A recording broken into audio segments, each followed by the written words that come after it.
Bonjour à toutes, bonjour à tous, bienvenue au Forum du patrimoine. Nous sommes à Paris, au Salon international du patrimoine culturel, où nous avons posé nos caméras pour 3 jours d'échanges et de débats avec des entreprises, des experts, des architectes et des associations du secteur patrimonial. Cette 5e édition du Forum du patrimoine est organisée par le magazine Atrium et Ateliers d'art de France. Après les changements induits par les révolutions industrielles et administratives, certaines communes rurales peinent parfois à trouver un nouvel équilibre démographique et économique. Une partie d'entre elles a décidé de miser sur son patrimoine bâti pour revitaliser les centres anciens et ainsi développer leur territoire. C'est le projet des petites cités de caractère de France. Je reçois sur le plateau le directeur de cette association, Monsieur Laurent Mazurier. Bonjour. Bonjour Oriane. Vous êtes accompagné de 2 maires de communes qui appartiennent au réseau. Tout d'abord, Monsieur Roger Bataille, bonjour. Bonjour. Vous êtes maire d'Hervy-le-Châtel dans l'Aube, mais également vice-président de Petites Cités de Caractère de France et président de l'association régionale Grand Est. Enfin, Monsieur Alexis Rousseau-Jouennet, bonjour. Bonjour. Vous êtes maire de Levroux dans l'Indre. Absolument. Pour commencer cette discussion, est-ce que vous pouvez nous rappeler qu'est-ce que c'est les petites cités de caractère ? Nous sommes sur un projet qui est né bientôt il y a 50 ans. On va fêter l'année prochaine les 50 ans des petites cités de caractère, qui part d'un grand mouvement au milieu des années 70 de mobilisation. Aujourd'hui, on parlerait de mobilisation citoyenne et donneur d'alerte pour ne pas perdre un patrimoine qui était en train de totalement disparaître, qui était celui justement des petites villes, des villages. Et très vite, dans le projet Petite Cité de caractère, qui naît de cette volonté de sauver le patrimoine, il y a l'idée de le mettre au cœur d'un projet de développement, au cœur d'un projet municipal. Et c'est à partir de cette envie que petit à petit le réseau va se développer. De la Bretagne naissante, il va ensuite s'étendre au niveau national. À partir du début des années 2010, on est sur un projet national et avec quelques caractéristiques fortes. Déjà, le fil rouge pour toutes nos communes, c'est mettre le patrimoine au cœur de projets de développement d'une commune. Et on retrouve quelques caractéristiques sur l'idée déjà de travailler sur l'ensemble de la cité, non pas sur des éléments disparses ou sur uniquement du monumental ou du bâti, mais bien sur la cité comme un objet patrimonial. L'idée aussi de travailler avec l'ensemble des patrimoines et l'ensemble des acteurs. Aujourd'hui, quand on interroge un élu, quand il parle de sa cité et de son patrimoine, il va mettre du naturel, des savoir-faire, des façons de parler, des façons de danser, des gens aussi qui sont arrivés dans la commune ou qui sont plus longtemps, qui racontent leur propre histoire. Et l'idée, c'est de mettre tout ça au cœur du projet. On est petit à petit, et surtout avec les élus au cours du dernier mandat, on a vraiment travaillé à faire connaître et reconnaître l'action sur le patrimoine au titre de la revitalisation économique, au titre du développement, au titre de l'aménagement du territoire, au titre du durable. Et on a comme ça fait connaître et reconnaître nos petites cités de caractère et leur action patrimoniale comme des acteurs du développement et de l'aménagement. Et puis on l'a nourri de participation citoyenne parce que c'est un enjeu fort, on y reviendra sûrement dans la discussion, l'idée de partager, que cette règle que l'on va mettre en place dans les communes soit partagée avec le plus grand nombre parce qu'elle a du sens, parce que c'est d'abord le patrimoine des gens dont on parle. Et puis d'une certaine forme de tourisme durable. Enfin voilà, petit à petit le projet s'enrichit parce que une association de communes, donc au service d'élus, le projet est tout le temps réinterrogé parce qu'administrer une commune historique en 2024, c'est pas la même chose qu'en 2020, surtout 2020, mais même il y a 10 ans, il y a 20 ans. Donc ce projet évolue, il est tout le temps réinterrogé au regard de certains enjeux, on en reparlera aussi, qu'ont à affronter les communes qui tous ont la même caractéristique, ils ont une cité historique à gérer, à développer et à continuer de rendre attractive pour des habitants, des acteurs économiques ou des visiteurs. Combien de communes appartiennent au réseau aujourd'hui ? Aujourd'hui, on est sur un réseau national qui compte 246 communes, mais on est toujours sur une dynamique de croissance et surtout, on ne couvre pas encore l'ensemble du territoire. Donc, on a encore quelques trous dans la raquette que l'on comble petit à petit au hasard des rencontres parce que quand on présente ce que l'on fait, il y a toujours des élus qui sont interrogés en disant « mais ça correspond à ce que j'ai envie de faire sur mon patrimoine ». Donc nous avons 2 représentants de ces membres parmi nous, avec 2 projets assez différents, 2 manières d'investir le projet différentes dans le temps. On va commencer peut-être par le membre historique.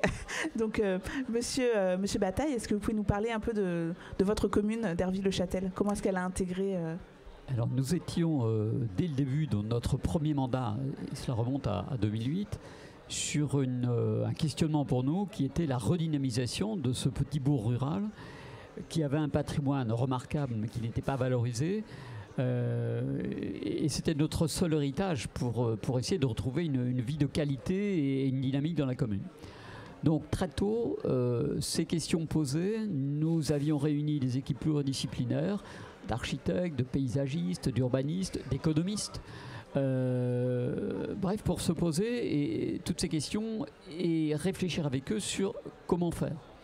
On savait ce qu'il fallait révéler, mais encore fallait-il savoir comment le faire. Donc il y a eu 2-3 années de travail pour approfondir notre réflexion. Et c'est à ce moment-là que nous avons eu connaissance de ce qu'étaient les petites cités de caractère de France, connaissance de ce qu'elles étaient, de la charte des petites cités de caractère. Et puis en examinant cette charte, en ayant connaissance de quelques exemples en dehors de notre territoire, évidemment, on s'est aperçu que nous n'étions pas très éloignés de cette démarche-là. Donc on s'est emparé de ce projet qui, par ailleurs, portait également des questions que nous n'étions pas encore posées et pour lesquelles nous allions trouver des éléments de réponse intéressants dans les pratiques qui avaient été celles de communes labellisées depuis longtemps. Donc on a adopté la démarche. On a candidaté pour devenir petite cité de caractère. On a travaillé pendant 3 années parce qu'il a fallu passer par une étape intermédiaire qui était celle de l'approfondissement de notre projet sous tous les aspects qui étaient les aspects d'éligibilité et les engagements des petites cités de caractère. Et puis, depuis cette période-là, c'est-à-dire depuis 2014, nous continuons à décliner notre projet municipal. Alors je dis véritablement projet municipal parce qu'on s'est aperçu très vite que ce projet était un projet très transversal et qu'il ne suffisait pas de travailler sur son patrimoine monumental, mais absolument sur tous les patrimoines de la cité, les espaces publics, les projets culturels, les manifestations festives, enfin tout ce qui fait la vie dans une cité. Merci pour ce partage. Pour vous, Monsieur Rousseau-Jouennet, comment est-ce que ça s'est passé l'entrée dans la famille des petites cités de caractère ? L'entrée s'est fait aussi en 2 étapes. Moi, j'ai repris un dossier qui avait été initié par la municipalité précédente dans les années 2009. Et donc, une fois élu en 2020, avec l'ensemble de l'équipe municipale, on avait comme engagement de poursuivre sur cette voie de l'homologation, puisque nous étions homologables, c'est-à-dire autorisés à prétendre pouvoir être homologués. Pour cela, nous avions rempli. Enfin, Levroux avait rempli tous les critères. On est une petite ville de 3000 habitants au cœur de la France, dans le Berry, dans le département de l'Indre, avec 6 monuments historiques, un passé riche d'un savoir-faire dans le domaine du cuir et puis du parchemin, et puis aussi des atouts gastronomiques non négligeables, avec un savoir-faire là aussi dans le domaine du pâté berrichon ou de la galette aux pommes de terre. Enfin voilà, tous ces savoir-faire qui nous tiennent à cœur et dont on a vraiment la volonté de promouvoir cela.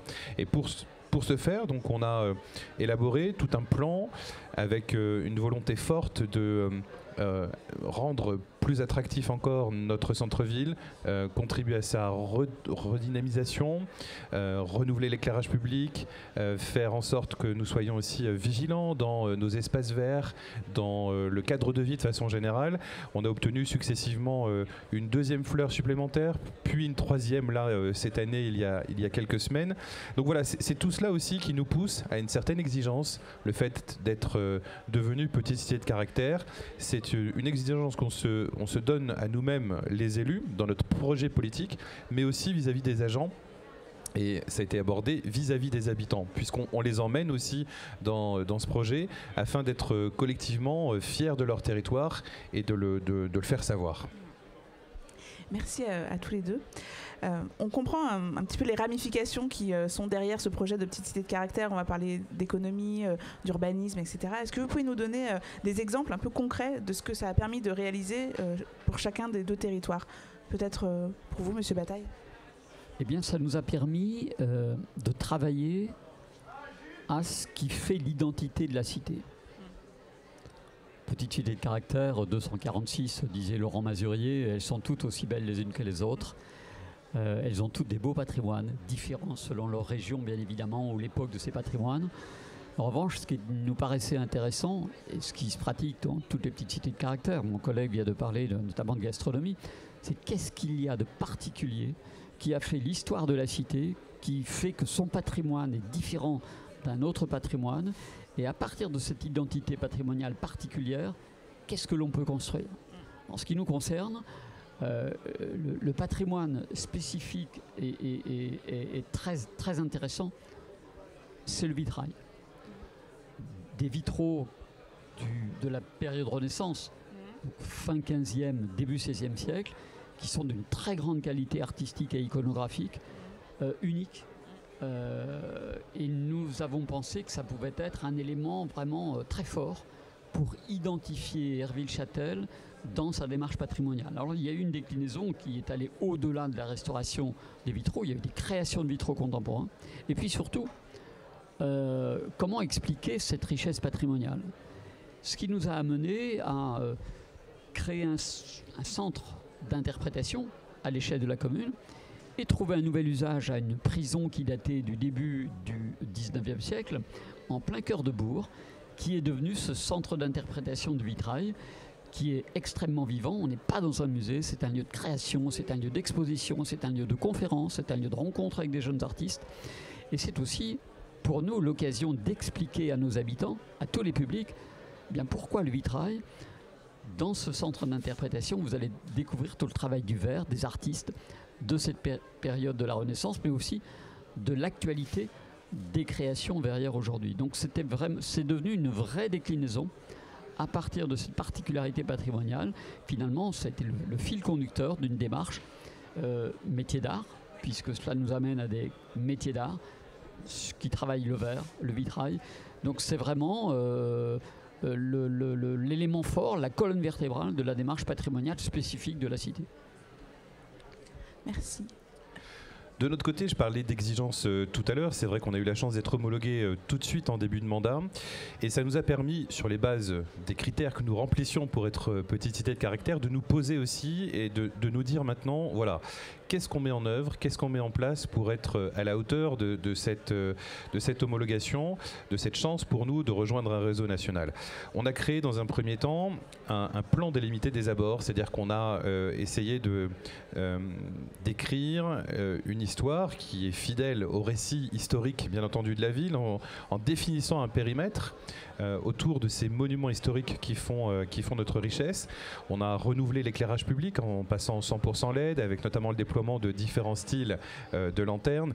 On a aussi veillé à ouvrir un office de tourisme de façon pérenne. Jusqu'à présent, il y avait un office de tourisme, mais qui était ouvert seulement de mai à septembre. Là, on a contribué à la revitalisation du centre-ville en rachetant un bâtiment, en y faisant les travaux nécessaires, en refaisant aussi la façade, les enduits, les menuiseries, etc. Et là, on a un office de tourisme maintenant sur la rue principale.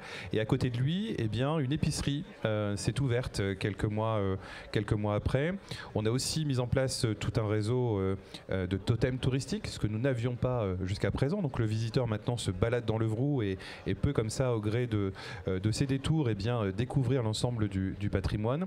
On a réalisé un plan cavalier, et ça c'est grâce à Petite Cité de Caractère. Et ce plan cavalier, le 3D d'aujourd'hui, hein, on va pouvoir l'afficher sur quelques vitrines qui nous restent vacantes, mais aussi en faire un vrai document à la fois pédagogique, puisqu'il est affiché dans l'office de tourisme, mais il servira aussi dans nos différentes brochures dont on s'est doté aussi. Nous n'en avions pas forcément d'aussi bonne qualité.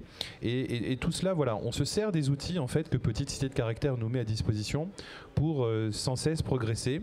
Alors des efforts, on en a encore à faire. On a quelques ouvertures de commerce, mais il en faut encore plus. Et puis il nous faut maintenant aller encore plus en détail dans l'enfouissement des réseaux aériens d'éclairage public, dans la requalification aussi de l'espace de voirie. On parlait tout à l'heure du fleurissement, mais voilà, c'est quelque chose qu'on essaye de faire au fur et à mesure, étape par étape, grâce à la méthodologie aussi que nous offre Petite Cité de Caractère. Je pourrais d'ailleurs, effectivement, je suis venu tout de suite sur le fil conducteur de notre démarche, mais pour autant, il y a eu également cette même exigence vis-à-vis de nous élus qui nous emparions de ce concept. Il y a que l'obligation d'une programmation de nos interventions dans la cité entre le bâti, les espaces ouverts, les rues, les places, les paysagements, enfin tout le programme d'une petite cité de caractère, d'une cité. Comment on va le réaliser? L'obligation de travailler sur une programmation avec une stratégie de développement. Et puis, un élément extrêmement important pour nous, c'est comment on va associer nos habitants à la démarche. Parce que ça ne va pas de soi de dire dans une collectivité, le travail essentiel doit porter sur le patrimoine. Déjà, les patrimoines, ce n'est pas une notion partagée. Donc, une obligation pour nous d'une pédagogie, de rapport avec nos habitants qui n'auraient certainement pas été ceux que nous avons construit si nous n'étions pas allés dans cette démarche. Donc ça, c'est aussi quelque chose de très fort dans ce qu'a apporté Petite Cité de Caractère à notre commune. Et j'ai même envie de rajouter que cela passe aussi par l'événementiel. On a essayé de mettre en place, là pareil, un même niveau d'exigence dans la qualité des événements que nous pouvions organiser, non pas dans la quantité, mais vraiment dans la qualité, à travers des foires, la foire du lundi de Pâques que nous avons et qui met à l'honneur la gastronomie levrousaine et celle du département de l'Indre, une fête du cuir et du parchemin qui s'est maintenant ouvert à la mode, puisque nous avons encore la chance d'avoir 2 mégisseries dans notre ville et un atelier de parcheminier également, et puis un marché de Noël. Alors tout le monde a son marché de Noël, mais c'est vrai que nous on a la chance de pouvoir le faire dans ce cadre magnifique autour de la collégiale Saint-Sylvain qui est vraiment l'étendard de notre commune. Donc voilà, et c'est devenu une référence aujourd'hui dans le département de l'Indre, et ça c'est une fierté puisque c'est quelque part aussi la signature de Levroux, et c'est la signature Petite Cité de Caractère. Ça permet vraiment de ruisseler aussi un peu sur les territoires. Enfin, là, du coup, vous devenez acteur principal avec sans doute un territoire qui se développe autour de vous. Oui, ça c'est important parce que c'est vrai que Levroux est chef, enfin le centre de la communauté de communes qui a la compétence touristique, et donc nous emmenons en fait les 9 autres communes avec nous, qui ne sont pas homologuées Petite Cité de Caractère bien sûr, puisque c'est la ville de Levroux qui l'est, mais on arrive à comme ça emmener l'ensemble des maires qui contribuent financièrement aussi à l'association régionale Centre-Val de Loire en l'occurrence, pour que eh bien, c'est un ensemble. C'est l'ensemble du territoire de Levroux qui rayonne. Et ça attire évidemment du monde qui peut ensuite aller visiter les plus petits villages autour de nous, ou le très beau château de Bouge qui est à quelques kilomètres de Levroux, le petit Trianon du Berry comme il est surnommé. Donc c'est sûr que c'est un moyen de rayonner, et le fait aussi de s'inscrire dans un réseau national, de pouvoir aller visiter nos voisins lorsqu'il faut faire des contrôles d'homologation, ça permet d'avoir des idées, de regarder aussi ce qui se pratique ailleurs, pour mieux le faire chez nous. Je pense au Dimanche de Caractère qui est un très bel événement. On ne l'a pas encore fait à Levroux, mais je peux vous garantir qu'avant la fin du mandat, je tiens à ce qu'on en ait d'organiser un sur Levroux. Donc effectivement, on comprend un peu tout le dynamisme autour du projet Petite Cité de Caractère. J'imagine donc ça développe l'économie, on en a parlé, ça crée une économie circulaire sans doute. Est-ce que ça attire aussi de nouvelles personnes pour venir s'installer directement dans vos communes? Et j'imagine qu'elles sont du coup intéressées par le cadre de vie, quelque chose qui est un peu difficile à quantifier finalement. Le cadre, l'économie, on a des chiffres. Le cadre de vie, c'est toujours un petit peu plus compliqué. Bien sûr, c'est un des effets positifs de la démarche. Notre travail, il est de valoriser le patrimoine, les espaces publics, de créer de l'animation, donc d'être attractif. Alors attractif pour des visiteurs qui s'appellent des touristes, bien évidemment, c'est la conséquence heureuse de la démarche, mais aussi attractif pour des habitants. À un moment où les territoires ruraux reçoivent un regard positif de plus en plus aujourd'hui.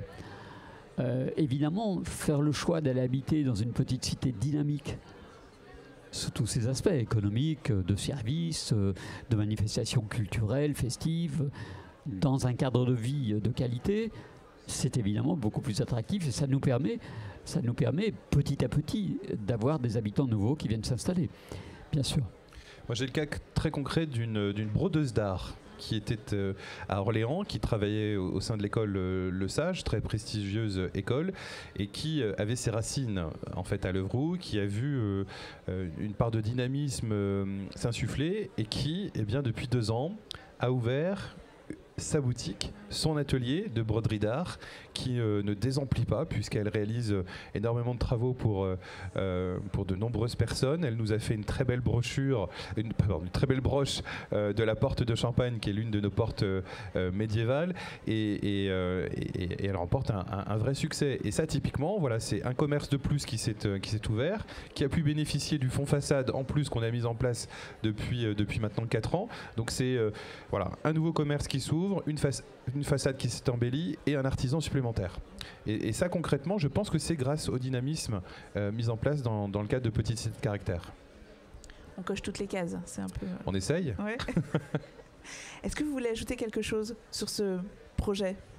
Je voudrais rebondir un petit peu par rapport à ce qui a été dit. D'ailleurs, en écho à ce qui vient d'être dit, on avait il y a 2 jours, on était dans un séminaire avec Roger Bataille où est intervenu un porteur de projet et qui expliquait pourquoi il était venu s'installer dans une petite cité de caractère. Et c'était très intéressant parce qu'il avait un regard finalement très économique en disant je sais que je peux investir sur du long terme parce que je suis dans une commune qui investit sur du long terme. Je sais que la politique patrimoniale qui est conduite là, elle est sur la durée et pour un investisseur comme moi, c'est très important de pouvoir se projeter sur la durée.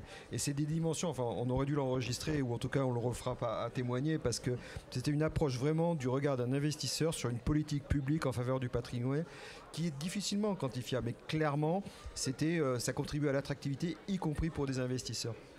Et derrière ça, on a vraiment 2 notions sur lesquelles moi je voudrais un tout petit peu insister. Déjà l'idée d'une démarche de progrès. On est vraiment sur l'idée on l'a dit, nous on propose des outils, mais derrière il y a vraiment un projet politique. C'est le maire qui dit on va dans cette direction. Après nous on est là pour apporter des outils, de la cuisine, des trucs et des machins, des partenariats, mais il y a toujours une volonté politique parce que ça ne va pas être un long chemin tranquille, il va falloir de temps en temps se confronter avec des gens qui n'ont pas envie d'appliquer les règles communes, etc., etc. Donc il y a vraiment toujours derrière ça un grand objectif politique. Et le deuxième point aussi sur lequel je veux insister, on a souvent l'image dans le patrimoine de passéiste, nostalgique du passé, de mise sous cloche. Nous, c'est exactement le contraire de ça. La ville doit évoluer, comme elle a toujours évolué. Elle a un patrimoine, elle a une vraie richesse, mais tous les élus dans les cités historiques sont confrontés aux mêmes enjeux que n'importe quel élu dans une commune de France sur l'énergie, sur le durable, sur la végétalisation, sur le ZAN, etc. Sauf qu'en plus, eux, ils ont cette idée de patrimoine. Donc c'est du dialogue, c'est toujours continuer à faire évoluer. On communique beaucoup, par exemple, sur cette idée de réutiliser des édifices patrimoniaux. On garde l'écrin, on garde le caractère, mais on l'adapte à de nouveaux usages. On n'a pas des monuments vides, mais parce que c'est des monuments, ce serait le plus important. Non, il faut aussi les mettre au service de la collectivité ou d'un projet économique ou d'un projet social. Mais cette idée de faire évoluer une nouvelle fois la cité, tout en gardant son caractère, on considère que ça donne un formidable atout pour l'attractivité de la commune et ensuite on peut aller chercher des habitants, des acteurs économiques, des visiteurs. Ça aussi, ça fait partie du projet politique de choisir un petit peu la couleur que l'on souhaite donner au développement de sa cité. Et pour le coup, ça nous aide aussi dans nos rapports avec les différentes institutions. Je pense notamment à l'UDAP, aux architectes des bâtiments de France, à la direction départementale des territoires, mais même ne serait-ce que le préfet, vous voyez, qui est peut-être davantage sensible parce qu'on n'est pas beaucoup finalement, enfin en tout cas nous dans notre département, à être homologué petite cité de caractère, et on a ces liens qui se tissent au fur et à mesure des années et au fur et à mesure aussi des nominations et des personnes qui arrivent dans l'Indre, parce que Levroux est identifié petite cité de caractère, au même titre que d'autres peuvent être identifiés dans d'autres labels, mais ça importe et vraiment ça facilite nos rapports, entre autres avec l'architecte des bâtiments de France, parce qu'il y a un soin particulier à porter à l'environnement et on n'est pas que des vieilles pierres, évidemment. Je pense que la construction du projet que l'on fait tous sur une programmation pluriannuelle, je le disais, avec une stratégie de développement, apporte de la crédibilité à l'investissement public. Et l'investissement public nécessitant le soutien d'autres collectivités, qui peut être le département, la région, l'État, voire l'Europe, eh bien, lorsque ces investissements publics s'inscrivent dans cette démarche-là, ils sont dans la continuité, il y a le résultat qui s'inscrit parce que c'est une addition de projets vertueux. Effectivement, ça facilite beaucoup nos partenariats avec les institutions de l'État ou les autres collectivités. Nos partenariats et l'obtention parfois de subventions, parce que c'est quand même le nerf de la guerre, il faut bien le dire aussi. Et j'avoue que ça encourage un peu quand même. Ouais. Parfait. Écoutez, je vous remercie tous les trois pour la qualité de cet échange. Merci à vous. Je vous invite à nous retrouver en ligne sur la plateforme YouTube Atrium Patrimoine et Restauration. Vous pourrez revoir cette émission, mais aussi découvrir toutes les autres qui sont tournées dans le cadre du Forum du patrimoine. Merci et à bientôt.